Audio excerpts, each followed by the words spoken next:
Hello, Mama Loretta. Are you tuning all the way in from Mauritius? My goodness. We are so honored while you're on holiday and while you're studying and writing all your exams, you still make time to tune in. Thank you so much. Great stuff. I didn't see any of those cakes that you are eating and those desserts that you're having and the cheese platters that you take to your room at night after you had your meal and the ice cream that you have next to the pool and the Long Island iced teas that you drink. So I hope you're having fun and you're enjoying it and you're having the time of your life. Next time we're certainly going with you and we're taking a whole bunch of us with. Right? That's a deal. That's a deal. Great. We had a session last night with all the professionals and it was all about, yes, you do deserve a holiday. Yes, you do deserve to have, to plan your life and to have more freedom. So it was quite exciting. Thank you very much for joining us. Let's see. Lindiwe, she's joined us. Right. Good evening and welcome. Tikran. Hello. Pumzile. Good morning, Coach G. Good morning, everyone. All right. Good morning, everyone. It's worked out now, Lindiwe. It's evening. It's not good morning. Oh, good evening. Yeah, you're so used to saying good morning to me at 6 o'clock in the morning that you get confused, right? Hey, that's funny. Pardon, say again? No, nothing. I was just seeing Tuki getting excited because he is the queen for the show for this evening, and I'm excited. I'm the cheerleader. I am behind her. Tuki, thumbs up. Thank you so much. Thank you. Thank you. Nice. So let's see who else has joined us. Bali has joined us. I think I've said hello to Bali already, but I can't remember. Yes, she's giving me hearts and kisses. Don't show my wife, huh? I get lots of them from my wife. So I won't show her this session this evening. Is it Njabalo that has joined us? Is it Tuki's husband that's on the call this evening? Njabalo, are you there? Are you keeping the kids happy? Are you showing the kids what's a superstar mom is? All right. Maybe we'll hear from you a little bit later. Yeah, it's just on the road at the moment. Yeah, no worries. All good. All right. And I think we might have someone that's actually tuned in this evening from Peru. So the pressure is on, Tuki. We've got an international audience from Mauritius all the way to Peru. It's unbelievable. If I wasn't nervous enough already. Hi. Good evening there. Here is afternoon. Thank you so much. Well, welcome. Can you just Thanks help for with the the invitation. pronunciation of your name, please? My name is Milagros. Milagros. Yes. Fantastic. Well, nice to have you here and welcome to our group. And if you find any value this evening, we want to hear about it. We want to know about it.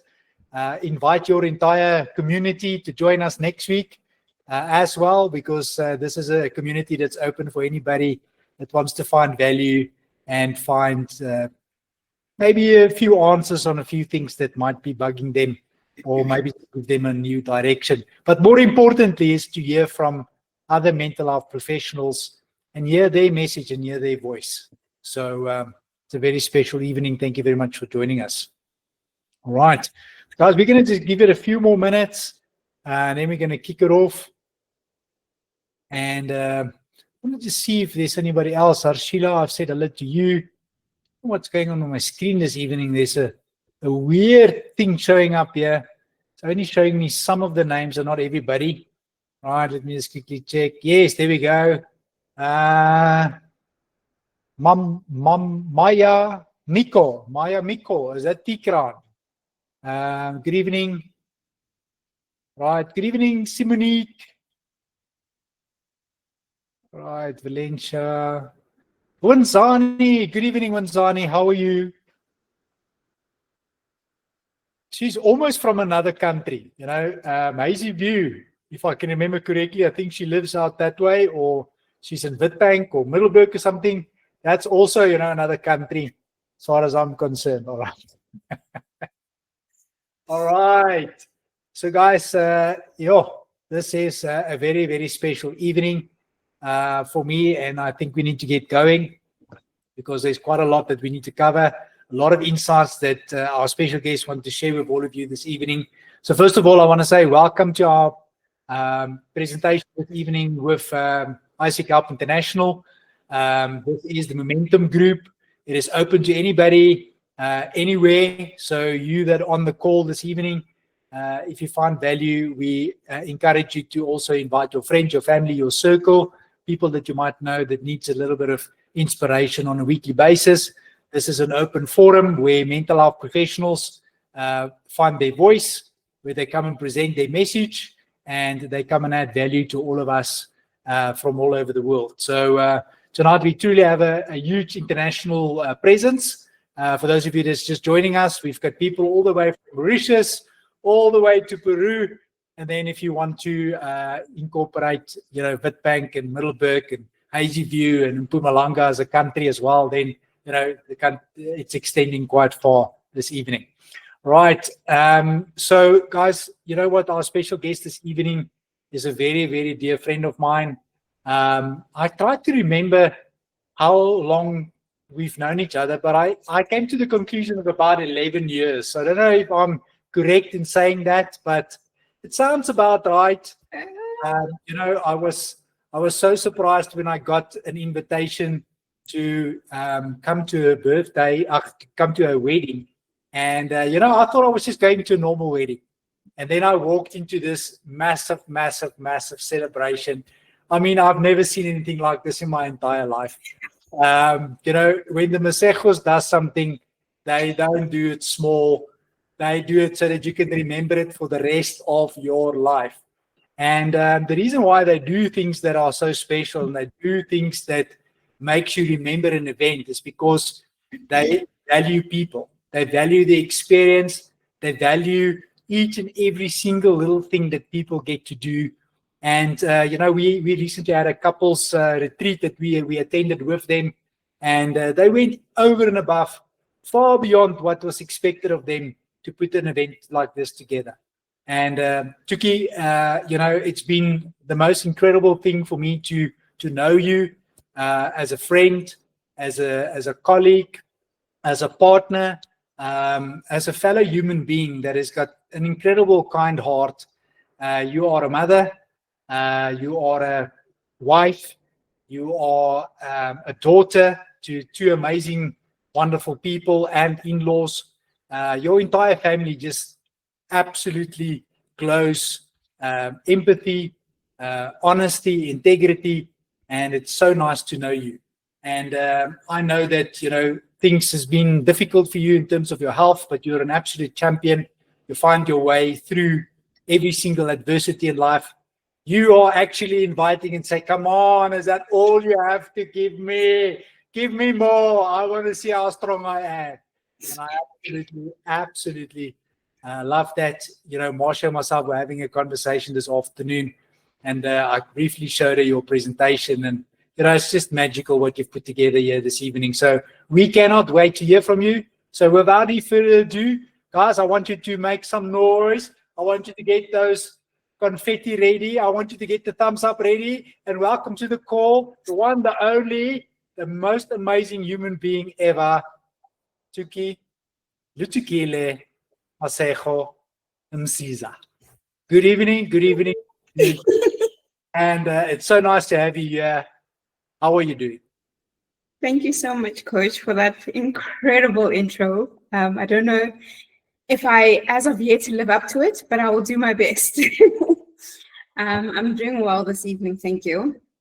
It's been a tough few days, but just because it's hot, so my body responds a little bit differently to the heat. But we make it through, we're powering through. I'm just so honored to be in front of all of you today to share a little bit of what's been on my mind and sometimes what keeps me up at night. other than the heat, of course.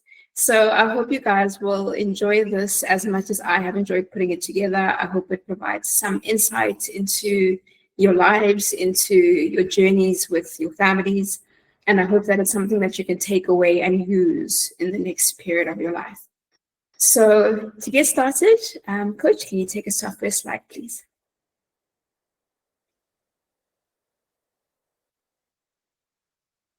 Alrighty. I'm not. Play button somewhere there. Is there a play button? Yes, there is. There we go. I'm not sure if you're going to be able to hear this. Can you? I can't hear it yet, but I think it's muted. Okay. I don't think you're going to be able to hear the sound in here. Okay, not a problem. I can't hear the sound on my side, so I don't know if the video actually downloaded. Okay, let me play it on my side. Can you hear it now? No. Okay. It's starting to come through, but I can't hear it clearly. Let's see. You'll just let me know if you can hear it on my screen.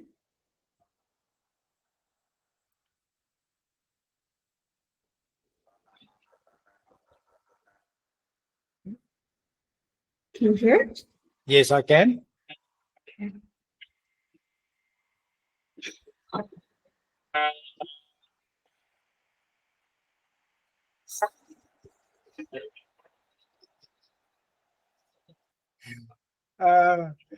That horrible sound of a dial-up connection. Right. So just to start it off with something fun tonight, I just wanted to give us a little bit of a throwback and see how many people would actually be able to remember that. Now, that is a sound that if you grew up anytime before 2000, you should know the sound quite well. And this sound was basically how we used to access the internet. And one of my fondest memories of this was sitting and staring at my brother for about 5 minutes while we had to listen to the dial-up. And just as soon as we connected, then my dad comes in, no, sorry guys, you need to get off the internet now. I need to send a fax, because I mean, they were all on one line. And you'd sit there and be like, oh, but dad, we want to play a video game, come on. And he'd be like, no, I need to send a fax.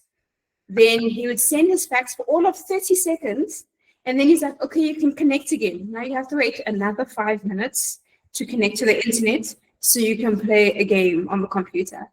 And when I thought about how far the internet has come now, it's incredible to think of all of the ways that we are now able to connect. We're able to have this engagement without having to wait 10 years to establish some sort of a connection. And what it further leads us to understand is that the age that I grew up in is not the age that my kids are going to grow up in. And the career choices that I had to navigate through will not be theirs. I mean, probably half of the jobs that will exist by the time that my youngest has completed matric don't even exist yet. So how do I get them ready for something that I myself don't yet understand? And how do I get them empowered that when these opportunities do arise, they can take full effect and dive in, knowing that even if they don't know exactly what it's going to look like, they have the resilience to try, firstly. They have the safeguarding to know what to look out for. And they have the understanding that the internet is a weird and wonderful place, and we need to use it carefully and responsibly. So, Coach, if you can take us to our next slide. What I wanted to start in terms of communication with us this evening is that it's all about communication. Now, this picture is very dear to me.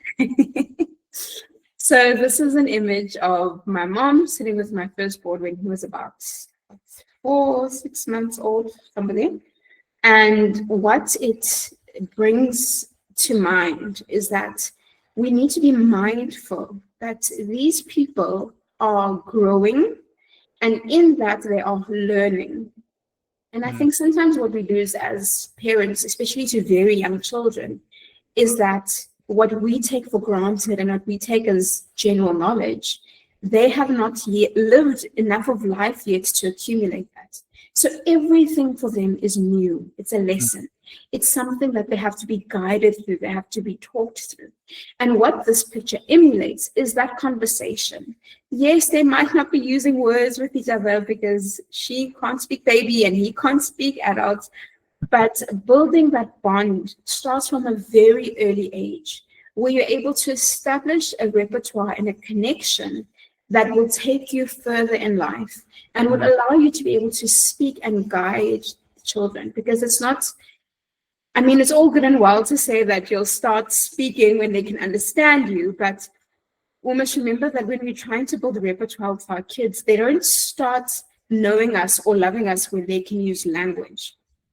From the time that they're born, they start to communicate. Most of it is nonverbal, but they understand that you are communicating with them and they are communicating with you. So one of the examples that I wanted to take us through this evening was something that I found through listening to somebody a few weeks ago that reminded me that my childhood looks very different to my children's childhood. So we're going to tell a story. Coach, can you start the story for us of Little Red Riding Hood? Now, in the version that most of us know, Little Red Riding Hood takes some snacks to her grandmother's house and is there intercepted by a wolf. In our story that we're going to read through today, pretty much the same concept, but Little Red Riding Hood has to navigate through this in a digital environment. So if we can start on our first slide. Once upon a time, in a bright city powered by glowing data towers and buzzing drones, there lived a clever girl named Riley Hood, though everyone called her Little Red because of her favorite red hood that lit up with smart pixels when she moved. Her mom was a software engineer who built apps that helped people stay healthy. One morning, as holographic sunlight streamed through their smart windows, Mom said, "Riley, Grandma's Wi-Fi is down again. Can you take her the wellness update on this flash drive? She needs it for her health tracker." Red slipped the flash drive into her hoodie pocket and nodded. "Sure thing, I'll scoot right there after school." Mom smiled. "Remember, stay on the safe net route. No shortcuts through the dark web." Red rolled her eyes playfully. "Got it, Mom. I'm firewalled and fearless." With her e-scooter fully charged, Red zoomed forward towards Grandma's smart cottage on the other side of the city's digital forest, a network of augmented reality paths surrounded by shimmering data trees. Next slide, please. As she rode, Red's smartwatch guided her with a glowing map. Neon butterflies, AR creatures made of light, fluttered by. But soon, notifications popped up on her screen. Pop chat. "Grandma has sent you a message. Come early. I made cookies and hot cocoa." Red smiled. Grandma's messages always made her day. She tapped like. But something felt off. Grandma never used emojis that much, and her grammar was always perfect.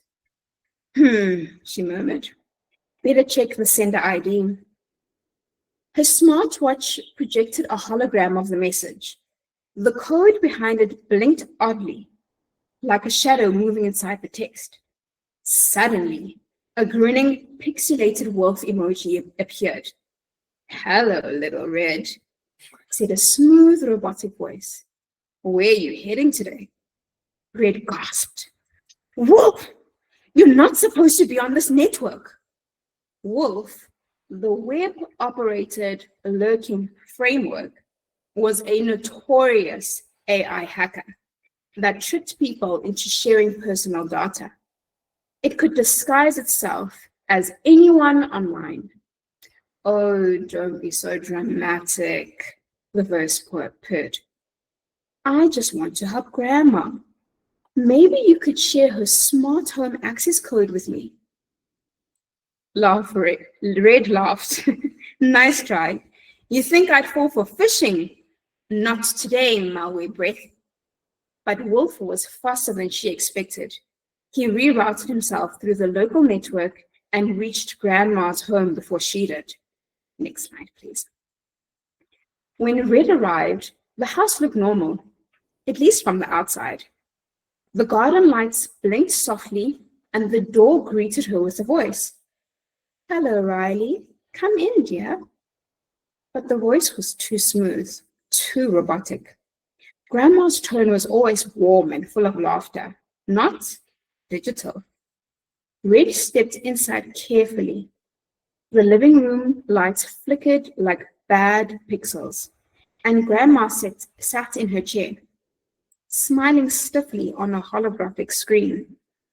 My, what big eyes you have, Grandma, Red said, inching closer. All the better to scan you with, my dear, the hologram replied. And what big teeth you have. All the better to bite into your data. With a roar of corrupted code, the hologram glitched, and Wolf's true face appeared, sharp and silver. He lunged from the screen, trying to download Red's smartwatch. But Red was ready. She tapped her emergency AI assist. Next slide, please. Activate firewall mode. A glowing red shield surrounded her, pushing the digital wolf backward. Streams of code blasted from her wrist device like lightning, trapping Wolf inside a security bubble. You can't delete me, he screamed. Watch me debug you, Red replied. With one final tap, she rebooted Grandma's system. The lights stabilized, and the real Grandma's hologram flickered back, warm and smiling once more. Oh, Riley, my brave girl, you saved me. Red grinned. No one messes with my grandma or my daughter. Next slide, please. Together, they posted a viral safety message titled, Think Before You Click, How to Outsmart Online Wolves. The city applauded her bravery, and schools across the network shared her video as a lesson in cyber safety and smart tech habits. From that day on, Red always checked her sources, and Wolf never dared enter her digital forest again. Sure. Now, Amazing. the end. That's amazing. Wow, I'm never going to look at Little Riding Hood, Little Riding Hood ever again. Little Red. Yay! And you do know that your name is now changed forever, right? You do know that you now have a nickname, Little Red. Take it. It looks just like you. Yes, it does.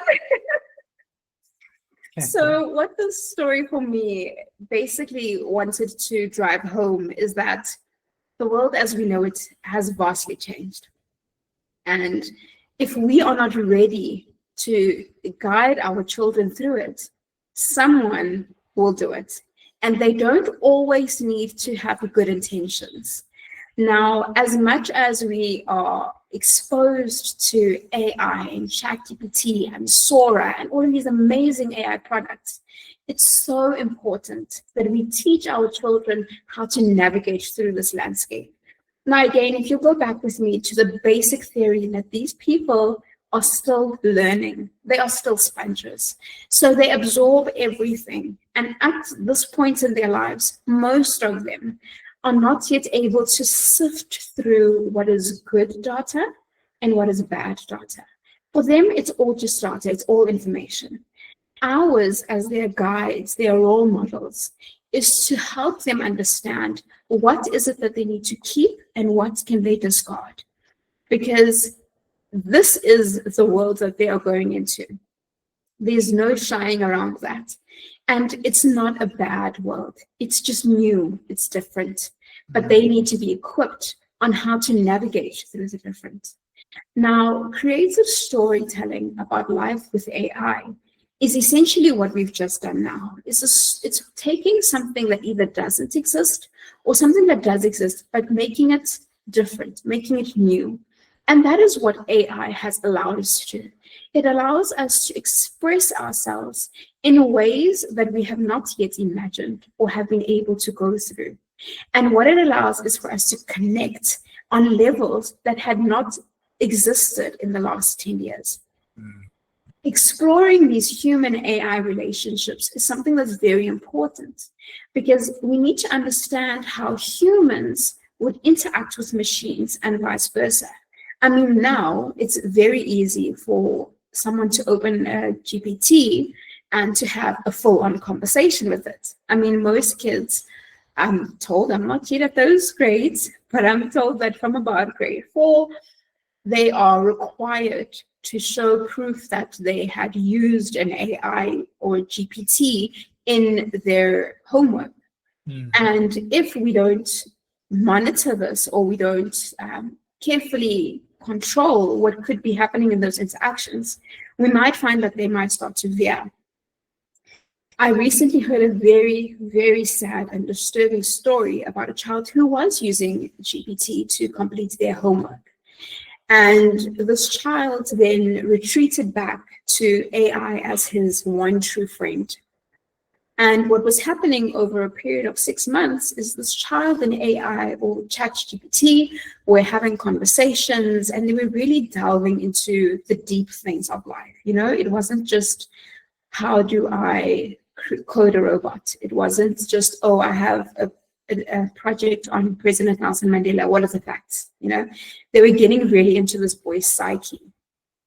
And we're not told the details of exactly what the conversation was, but at some stage, it turned into the ChatGPT advising the child on committing suicide because he felt he was overwhelmed and nobody understood him and he didn't know what else to do. He felt he was a burden to his parents, to his family, and GPT would encourage him to say, your feelings are valid.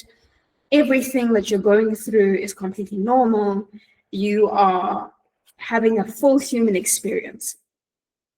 And one of the last conversations was the boy saying to GPT, you know, I'm really scared. What would happen if I don't kill myself? Because obviously leaving this world will leave another extra burden on my parents and my family. And the GPT then continued to encourage him to say, no, don't be scared. You're actually being very brave. What you're doing is taking hold of a situation that most people wouldn't be able to do, and you're taking steps to assert yourself, to show that you have thought through what you want to do and that you are taking a step in the right direction. And unfortunately, this child then proceeded to follow the advice of his AI companion and end his life.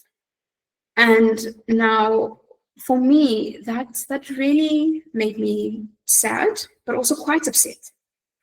Because in this time where we are so heavily reliant on what TV can do for us, what YouTube can do for us. I mean, look, it's free babysitting at the end of the day, you know?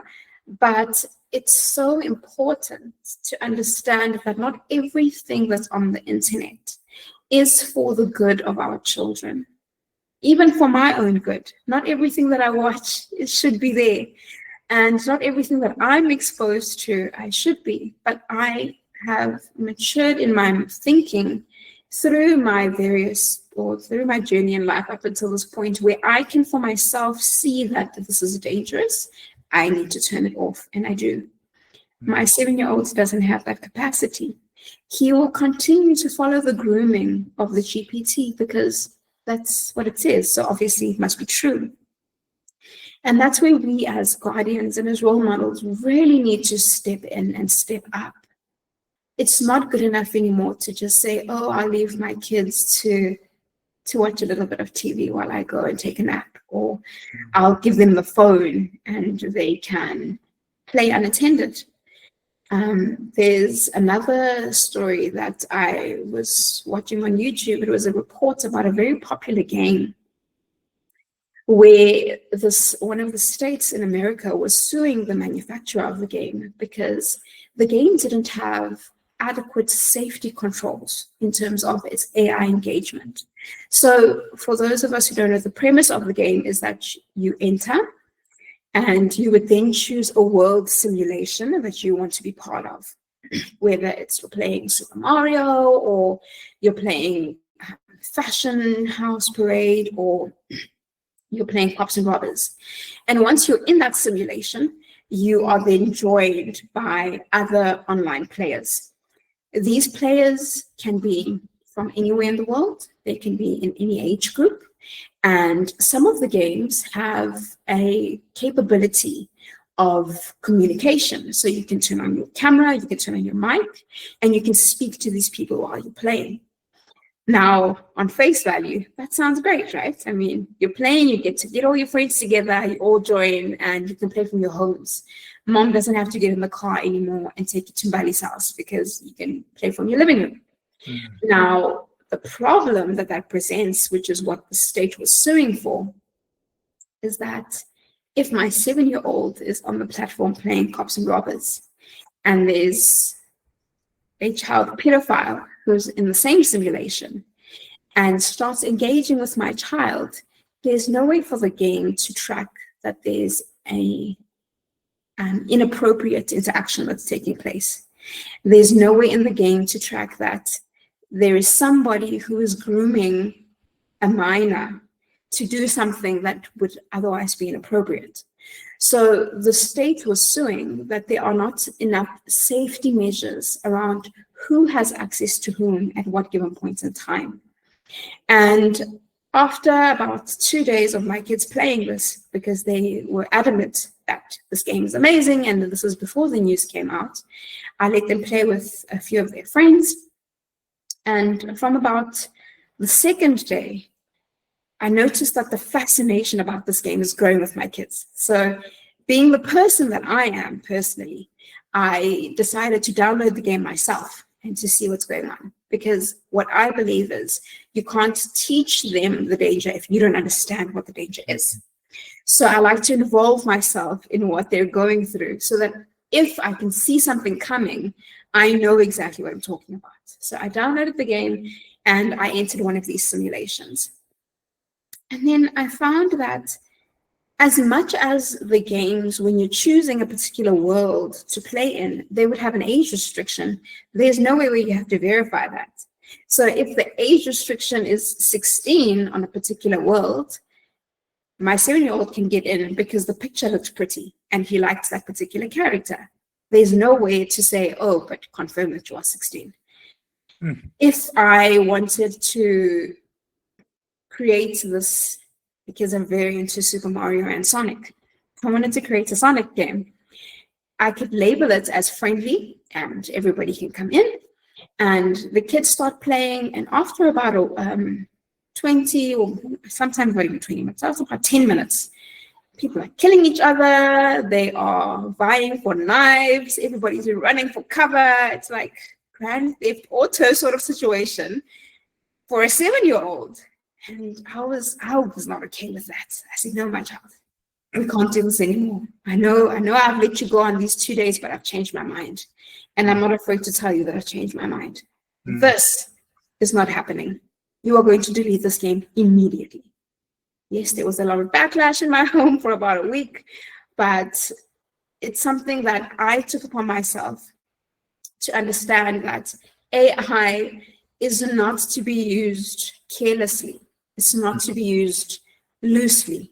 Yeah. As much as it is a tool to help you, my child, I need to show you how to use the tool. The same way I won't give you a knife and say, go make a sandwich if I haven't showed you how to make a sandwich. So we need to understand that we need to use these tools to teach our children so that they know for themselves how to navigate in this digital environment. You can go to the next slide, please, Coach.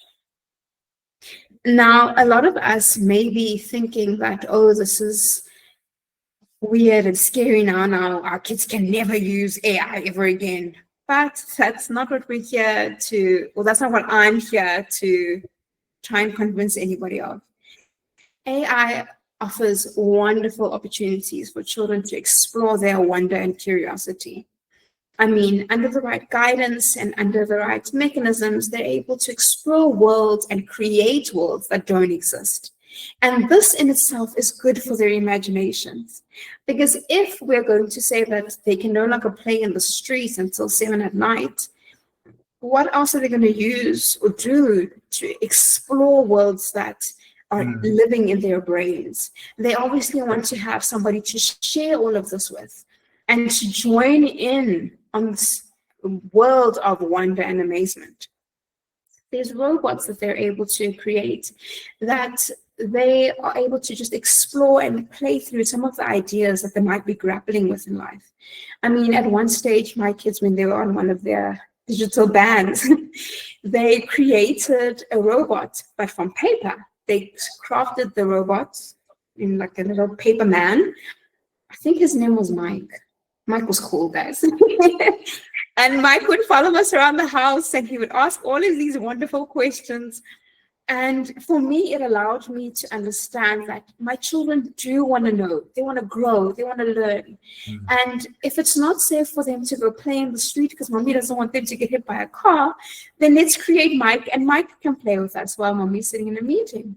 And that's something that will carry through their lives. That curiosity and wonder will carry them to amazing places. Because in a job that does not yet exist, they will need to have creative thinking on how to make it work and how to integrate it into infrastructure that maybe isn't even there yet, but they can see it in their mind. So they need to channel it and make it practical into their reality. Another example is smart cities and connection. A lot of us now in our homes have smart TVs where we're able to connect to various different platforms for various reasons and be connected through that. I mean, most of us use it to connect for church. Some of us use it to watch webinars, much like we're having now. Some of us use YouTube videos to learn how to do stuff. And if we don't expose our kids to the idea that they don't only have to know what they taught at school from 8 to 5, they can also go onto YouTube with guidance, of course, and teach themselves a new skill outside of their curriculum. Our boys love to build, they love to play, they love to imagine. So for them, we use some of the YouTube videos that teach children how to draw because they love to explore that side of them. And I want to say with complete bias, these kids are amazing artists. I've never been able to draw. Even a stick man is beyond my capabilities, but they're able to do pictures and animate in a way that I didn't even think was possible at their age. And if they didn't have that exposure to a video that said, okay, draw the line this way or color it this way, I wouldn't know that about them. So now I have a better idea of what to look out for in their future for when they want to explore different things. And this is something that AI has allowed us to do. I mean, previously I'd have to enroll in various extracurricular activities, pay for these extracurricular activities, and see what would stick. Now, I just put a quick 5-minute video tutorial how to play chess. And if I can see that the cogs are moving a little bit, I can explore that further.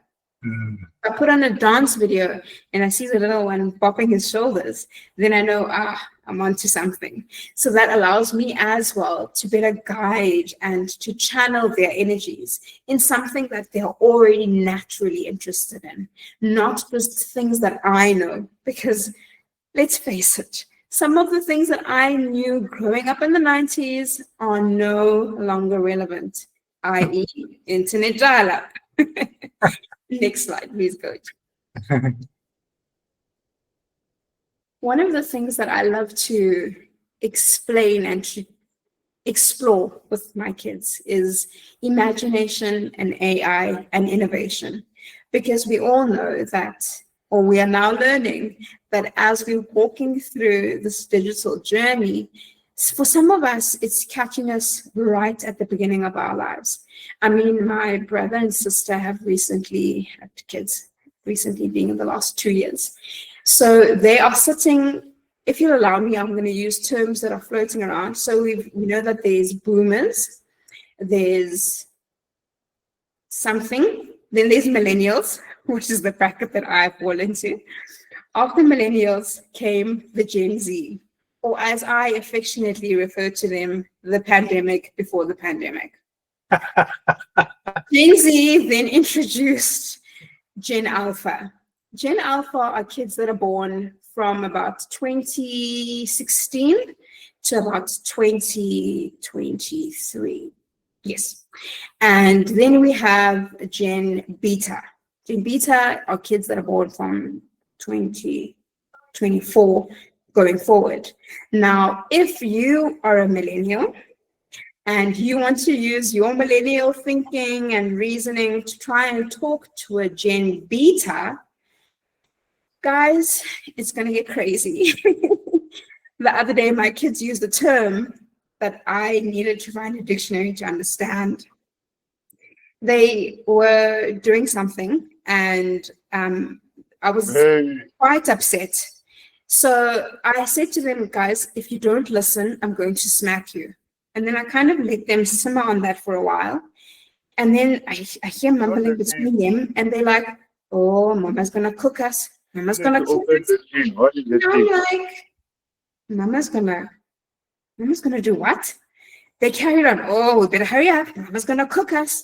And I'm like, what are these kids saying? Then I had to think back for the last 5 minutes what has come out of my mouth to now prompt what is coming out of their mouths. And I'm like, guys, after Gen Z, I don't know what they talk about anymore. I hardly understand the terminology. There's capping, there's busing. Okay. Anyway, before I completely expose my age and awkwardness to pop culture at the moment, what I'm trying to drive home is that the world as we know it is changing. And it's up to us to either forward and be forward thinking to keep up or to stay behind. Imagination is something that we always will have from the days of Adam all the way to the very last day. We will always have imagination in our minds. But the new component now is AI.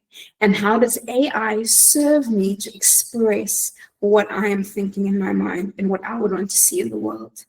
Science fiction and fantasy inspire new ideas about AI's potential impact on society and technology. And it sometimes inspires new thinking as well. Because how I learned to do maths when I was in grade 1 is very different to how my grade 1 does maths now. So I need to understand how he relates to this subject called mathematics, how it will impact the way he reasons, and then foresee how he might need extra help. Because if I want to force on him how I learned maths, he will be frustrated, I will be frustrated, and then we're all going to get cooked because no one knows what's going on. Next slide, Coach. Before I get cooked, let me just move to the next slide, right? Now, learning and play through artificial intelligence is very important. I was exposed to this when my firstborn was in grade R, and he came home one day. He was so excited. Mama, today I was playing with a robot. Now you can just imagine where my brain went with that. I'm like, have they already created the real life version of Terminator? What do you mean you were playing with a robot, my child? What robot? You can go on to the next slide, Coach. And what it was is it's an understanding of how to start coding. So yes, it was a robot, but not in the version I knew. It was a little tiny little guy called Nova. And what they were doing in class is they had started to learn to code, and they were teaching Nova how to move, how to stop, how to turn, and how to reverse. And I thought that was very interesting, because when I was in grade 1, We played with sand and we made mud pies and we ran around in our white socks, much to our mother's dismay. There was no little Nova to spark our curiosity and allow us to think beyond the boundaries of our teacher's four walls. This leads us to know and understand that adaptive learning has already started. It's not just starting from kids that are only coming now into the learning system, but it's with kids that are currently school going, that some of them already from as old as grade 8 are being introduced to what is it to code, what does it mean, and what could the possible implications be. Our house, as much as my children are trying to drive technology to its utmost end, much to my delight and sometimes to my dismay, we are being exposed to all sorts of things like, oh, Mama, can I have a drone? Mama, can I have VR glasses? Mama, can I please play whatever? Mama, can you please create whatever? And for me, I'm feeling it in a way that might be different to a parent of a 16-year-old.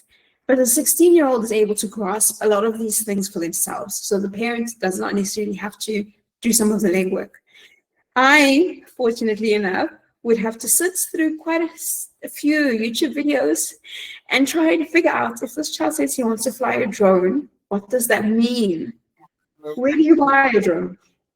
What does it look like? How is it flown? Does it need to be licensed? Where can you fly this drone? What can you use with this drone other than for playing? And it's not only encouraging curiosity in my children, it's encouraging curiosity in me as well, because I'm now doing things that I never thought was possible. I didn't think at 16 that I would still be able to learn enough to get into the tech game. I just knew that, oh, I'm going to study, I'm going to be an accountant, I'm going to get married, life's going to be awesome, and then I'm going to sleep. But now I get to explore coding and I get to explore drones and creating VR games and working through that for myself in a way that I could have never in my wildest dreams have imagined. So it also develops critical thinking in the user as well in those around them. Because in as much as I might want to express myself through a particular medium, in this example, a VR game, somebody else might get a different experience from that. So if I want to tell the story of Red Riding Hood and how we need to always be checking our firewalls and we need to check that our safety measures are up to date, somebody else could be looking to see, oh, what tweaks can I make as a developer to my systems so that I don't have in-network hackers getting into my system and trying to understand how to manipulate my data.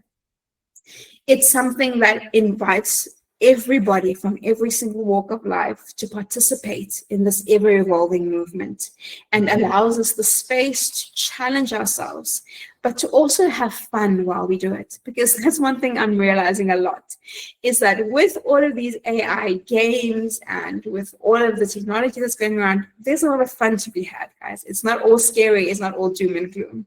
It's just finding the fun and using it in a responsible way. Next slide, please.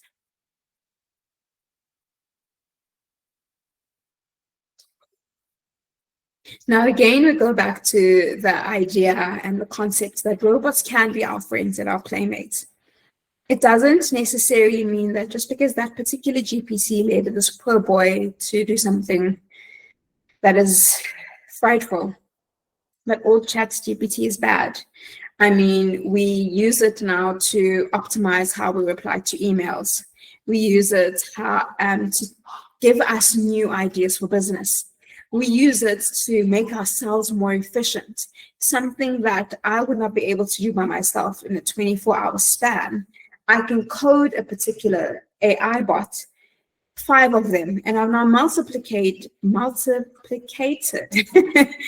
productivity by 5 because I now have a robot friend who is able to assist me with a lot of my work. It also allows us to venture into the space, especially as mental health practitioners, as for empathy development, where I might not necessarily promote the use or the strict use of AI as a medium of connection and of collaboration, but I can speak to, oh, how did that conversation make you feel? How did it, or what did it invoke in you that you're maybe not comfortable with? What is it that we can explore further that this conversation has introduced? And how do you want to see it play out in your life? It's not that it's bad, it's just an indicator that we need to deal with something. So we need to understand that in context of what we're doing and where we're going in life, everything needs to be held with the respect that it deserves. Not all AI is good, not all AI is bad. Everything has its space and everything has its time. Next slide, please.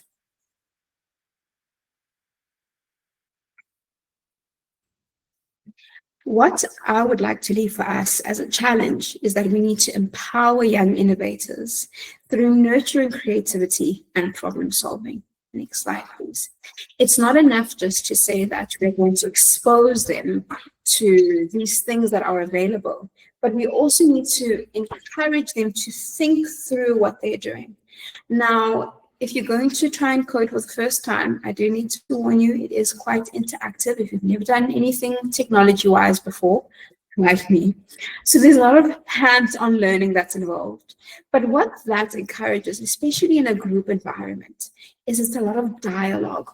Oh, I can't get my robot to move the 5 blocks that I needed to. Can you just come and check for me, please? Is there something that I skipped? Is there a command that I perhaps left out? It requires for them to really, as much as they're not able to always go play in the mud, they're able to play with the little piece of machinery and put things together. It's a new way for them to explore interpersonal relationships and click the spark of their problem-solving skills, because it's not enough to say, oh, the robot needs to move 3 blocks. If it isn't moving the 3 blocks, what did I do wrong? What can I improve on? Is there a way for it to move faster? Is there a way for it to move slower? How do I find this out, and how do I explore this further? So we need to be able to guide them through how to work the landscape of AI in a way that is healthy, and that still encourages them to have that human interaction. Because as much as the machines are taking over the world, we as the humans are still here to put in the relevant safety measures and ethical pathways that we want everyone to walk on. We don't want everybody walking on the dark web. We want people walking on our safe net route as we walk through. Next slide, please.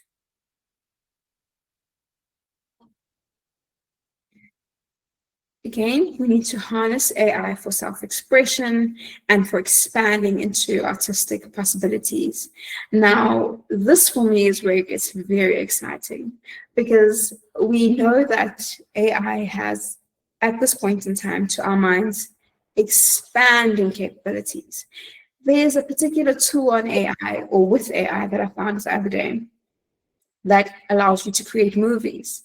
So for somebody like me who is quite a helicopter parent and always mindful of what my children are consuming, this is an opportunity for me to create content for them that I find appropriate and that I find helpful. I don't have to be a great artist, because as we've already established, I can't draw to save my life, but this tool will do it all for me. It will create a fun, interesting, engaging movie or clip that my children can watch and enjoy. And not just me sitting there and using my 90s thinking to say, do this, do this, do this, but allow them to explore ideas in ways that are very new to them. Another tool that I found, which I thought was really cool, but I don't know about the ethical dilemma of this, is a tool that allows you to create your own music. So in as much as I would love to support my brother when he becomes a famous musician one day, which I'm hoping will happen soon, we are able to create lullabies for our kids. Something that will not only be personal for them, but that is also a little bit sentimental, because we don't want to just get lost in the rush of technology and all that it has to offer, but something that they'll be able to pass on to their kids.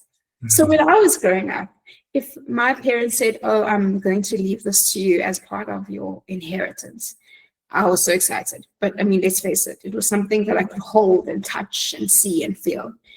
Maybe my kids are not going to want to touch and feel and see things because they're going to be nomads. So they're not going to have the space to cater for all of my stuff. Maybe they're just going to want to hear my voice every now and then. Or they're going to want to see something that reminds them, oh, Mama used to do this cool thing. So it allows me to also compact myself in a way that can expand further than my lifespan, which is where technology is going to now, without getting into the ethical dilemmas of duplicating and cloning people, or we're not going to get into that weird conversation now. But it allows us now the opportunity to leave something behind for our children that goes beyond just a ring or a house. Not that there's anything wrong with that, but you know, we have other options now. If we can go on to our next slide, please. So what we need to always remember is that we are channeling ideas into projects, we're developing problem-solving skills, and we are encouraging our kids to find a way to bridge and explore their minds outside of the classroom.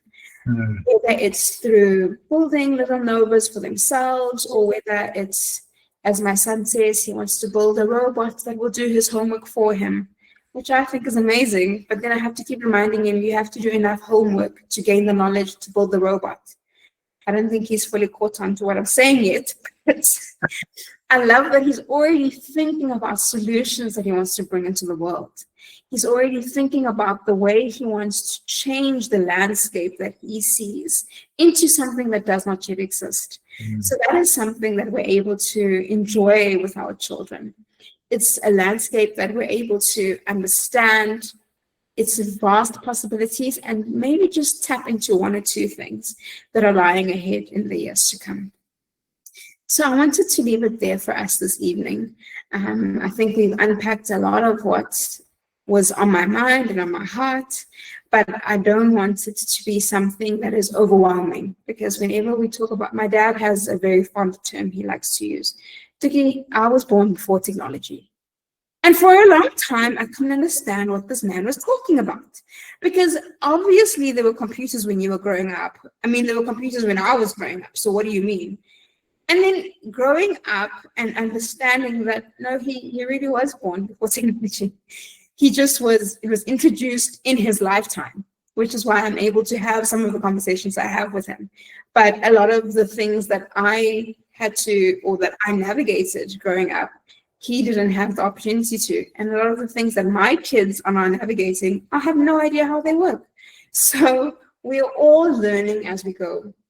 And that's the exciting journey I want to invite us all on today, is to keep learning, to keep going, and to keep that hunger for what is ahead, use it with what we know from behind, and sculpt our children into people that will be ready to take on this challenge that is coming. Because I don't know how to give guidance on what subject to take for a career that I know nothing about. But I know that you have to engage your mind. So maybe take a subject that will allow you to think through ideas, that will allow you to explore things that will challenge you and that will guide you and will bring you joy in what you're doing. Because what you are going to do, nobody has ever done it before. And you now have this amazing opportunity to change the world in a way that is just new and imagination land for you. I don't know what it looks like, but I'm excited to see what it looks like through you. And we now have a guest feature that has joined us. He's run away now, but I think he wanted to say hi and is now a bit shy. So thank you so much for joining us during this session. I'd love to invite us all to take the conversation a little bit further and talk about what some of the challenges can arise. There we go. Where's the robot man? Yes, Mr. Robot Man. This is Nova. Where's Nova? Where's your little Nova? Is that school? No, Yes. was some the things that you printed. So he's asking about the things that I printed for his project tomorrow. So that's something else that we're doing in our home, is that when we are doing projects in class, we don't always have to print everything at Post-it and cut it and paste it.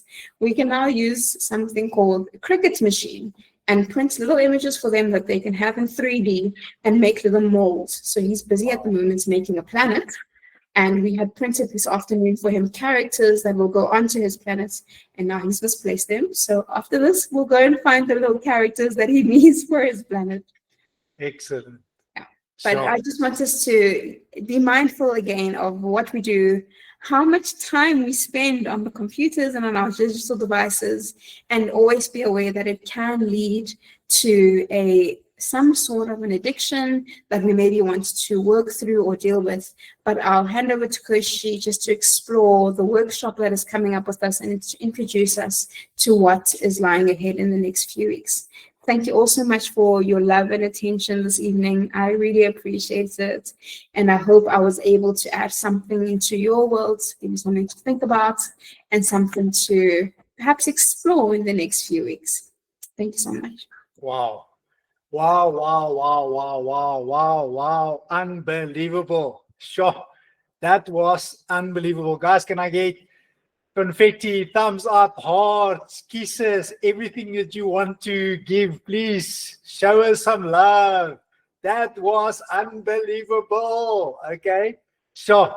Coach, I know that you have so much on your plate, and I can see that there has been so much detail, so much care, so much thought that went into this presentation this evening. And I want to thank you from the bottom of my heart, because I've always knew that, AI and working with digital and the digital environment is definitely the future. But I can clearly see from your perspective now, having had some experience with your kids, and I'm a 70s baby. You're a 90s baby. You have a little bit of an advantage, so I have to play catch up all the time.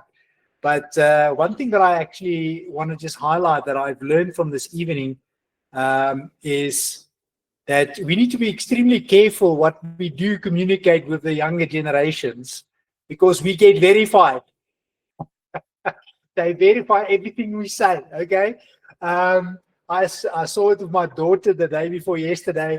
I said something, and then her husband said something, and then before I know it, there was all this proof that was coming my way, and I had to really battle to make my point, because I got verified by various sources, which is extremely funny. So one thing I got from your talk this evening, and for making us aware, so we can go away this evening, not saying that we didn't know.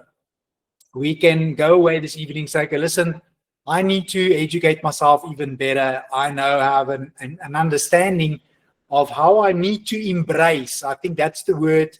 I need to embrace what is happening and not try and reject it, because the more I try and reject it, the more I'm going to get that, the force of nature and how energy works. So let's embrace it. Let's educate ourselves. Let's educate our kids. Let's educate our environment. Let's educate each other. And let's keep each other still accountable towards doing the right thing and using our normal human mind to always act ethically as far as possible. So, wow, that was amazing. Is there any questions that anybody has got? Anybody that wants to unmute and maybe, just give us one or two lines, one or two word specials just about what you got this evening? Maybe you want to put it in the chat box and just give us some feedback. Absolutely love that. Little Red, you have done an amazing job this evening. Thank you so much for that. So while we're waiting for any questions to come through, I just want to quickly remind everybody, next week Thursday evening, there's a presentation. Let's just hear what Gail said. I'll read it to you just now. I want to quickly get there. Right. So, oops, where is it gone now? Right, I'll get to that in a second. But next week, Thursday, guys, it's weird how it worked out that this digital topic has come up and it's being covered. But next week, we actually have an incredible special guest, Natalie Elliott. Please note a double T at the end. I call her the Audi TT, all right, the double T at the end. Keep it real, how to spot a scam and build a life in a digital world. So, this is for all of us, from everything that we do nowadays, from banking to verifying our accounts when we access a website, to putting, our Facebook codes in when we want to go into Facebook. Everything is double verification. And there's so many opportunities for us to step into a space where we can actually get caught out if we're not aware. So next week, we're going to hear firsthand from Natalie. She's got firsthand experience about being caught in a situation like this. And she is well qualified to go through this very important topic with us next week.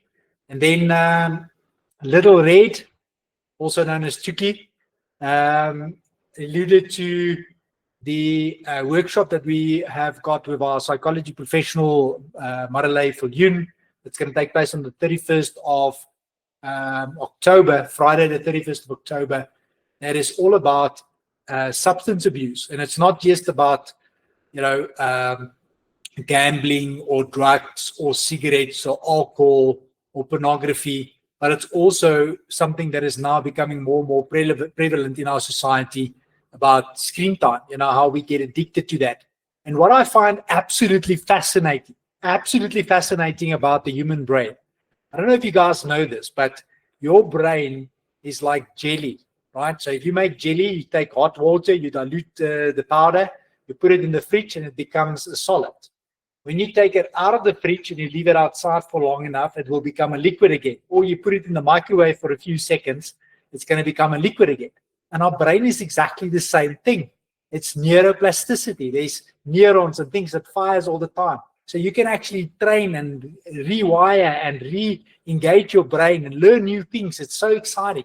When I realized that what substance abuse and what any form of abuse does to the brain, I got the fright of my life, because it's got to do with all the brain chemicals and it literally changed the structure of your brain.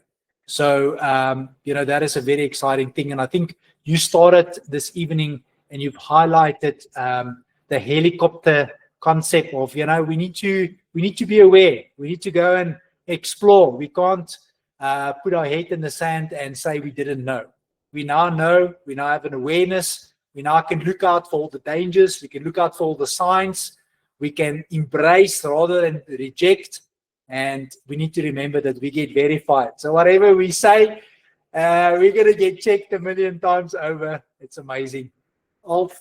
Gen Alpha and Gen Beta is coming for us, whether we want to know it or not. All right. So I just want to quickly see the comments, guys. Just give me a second here. I don't know what happened to my screen now. It's gone again. Sorry about that. All right. Let me just quickly find the comments. I do apologize for that. Nope, it's not showing up on my side. I see there was a comment from Gail, and I think there was a comment from Arshila or Lydia, and I think Aldi also made a comment. So let me just quickly see here. Here we go. Here's the comments. All right. Incredible introduction. Thumbs up, Tuki. All right. Yes, Aldi, we are recording.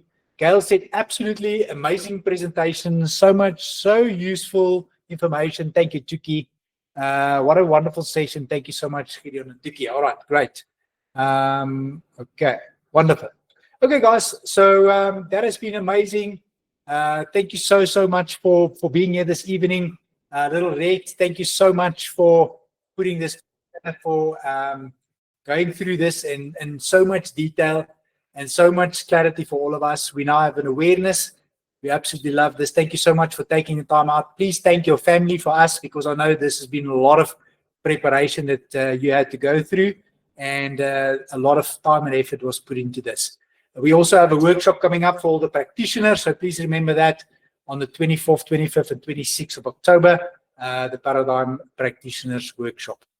Right. So guys, I want to say thank you so much for tuning in this evening. If you know of anybody out there that can benefit from our Thursday evening get together, please invite them. There's a link. They need to register, and then we invite them onto our secret WhatsApp group, where we then make the next announcements and also share the links for our next meetings.